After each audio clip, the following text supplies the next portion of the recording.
Les dirigeants des pays membres de l'Union économique et monétaire ouest-africaine (UEMOA) ont tenu un sommet extraordinaire ce samedi 8 juillet 2023 en Guinée-Bissau. Dans le cadre des sujets à l'ordre du jour, les participants ont discuté de la mise en place des réformes envisagées au sein de l'organisation. Faute d'accord, le projet a été interrompu pour le moment. Les chefs d'État ont dû mettre ce point en attente, faute de pouvoir faire l'unanimité sur l'adoption.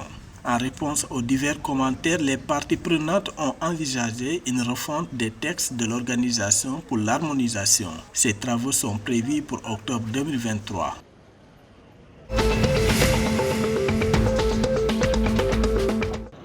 En Guinée, un accord de financement de 81 millions de dollars américains a été approuvé pour financer la deuxième phase du projet d'appui à la gouvernance locale entre la République de Guinée et l'Association internationale de développement (IDA). L'annonce a été faite dans un décret lu à la télévision d'État le samedi 8 juillet 2023. L'accord vise à soutenir l'administration locale et les services déconcentrés dans toutes les différentes régions administratives du pays.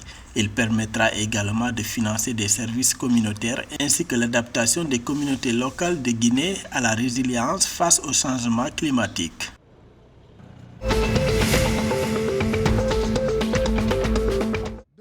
Au Sénégal, le président Macky Sall a inauguré ce samedi 8 juillet 2023 l'aérogare du train express régional de l'aéroport international Blaise Diagne (AIBD).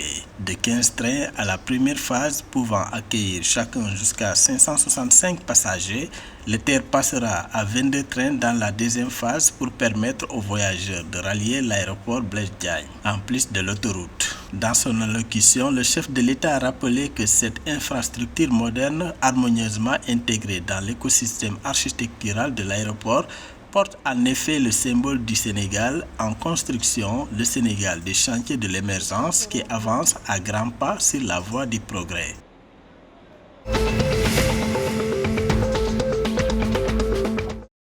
En Côte d'Ivoire, la clientèle de la compagnie d'électricité de Côte d'Ivoire (CIE) est estimée à 4 millions d'abonnés en 2023, a annoncé jeudi 6 juillet 2023 la direction de la société.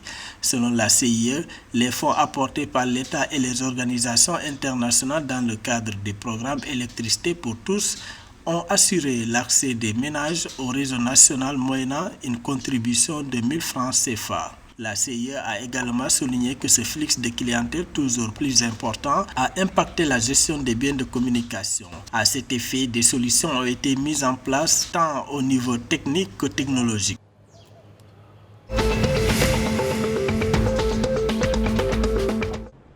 Les autorités togolaises ont mis en garde contre les risques de grippe aviaire et de peste porcine au sein des élevages. Dans un communiqué conjoint du samedi 4 juillet, les responsables de l'agriculture, de l'élevage d'une part et de la santé d'autre part ont alerté sur les récents cas de mortalité de volailles et de porcins dans certains élevages. Ces pertes seraient en effet attribuées au non-respect des mesures de prophylaxie et de biosécurité recommandées. Ces mesures comprennent le contrôle des mouvements d'animaux, la désinfection régulière des installations, la restriction des visites extérieures aux exploitations et la mise en place d'une surveillance accrue afin de détecter rapidement tout signe de maladie chez les animaux.